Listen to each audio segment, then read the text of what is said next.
নজর রাখবো পরবর্তী সংবাদে। ফের একবার আটক হলো বাংলাদেশি এবং তার সাথে টাউট, এমনটাই খবর উঠে আসছে সোনামুড়া থেকে। সোনামুড়া শ্রীমন্তপুরে অবৈধ অনুপ্রবেশকারী সহ এক ভারতীয় টাউটকে গ্রেপ্তার করেছে ইতিমধ্যে বিএসএফ। ভারত বাংলাদেশ সীমান্ত লাগোয়া এলাকাগুলিতে অতিরিক্ত পরিমাণে সীমান্তরক্ষী বাহিনী নিয়োগ করা হয়েছে এবং যার কারণে একের পর এক সাফল্য প্রত্যেকটা দিনই এখনো পর্যন্ত ঘটছে অনুপ্রবেশের ঘটনা।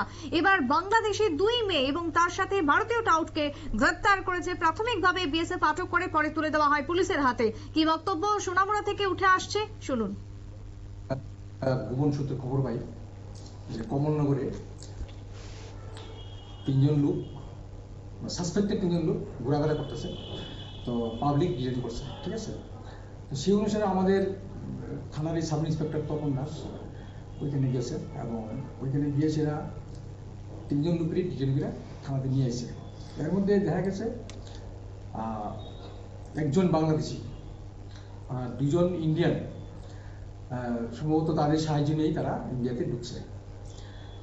তারপর পুলিশের বক্তব্য আপনারা শুনলেন। সোনামুড়ার এই ঘটনায় আগামী দিনেও যাতে বাংলাদেশিরা, বিশেষ করে বিএসএফ সতর্ক থাকে সীমান্তে এই ঘটনার পর, এমনটাই দাবি করা হচ্ছে, কারণ প্রত্যেকটা দিন ধরা পড়ছে একের পর এক অনুপ্রবেশকারী। ছোট্ট বিরতির পর ফিরছি, সঙ্গে থাকুন।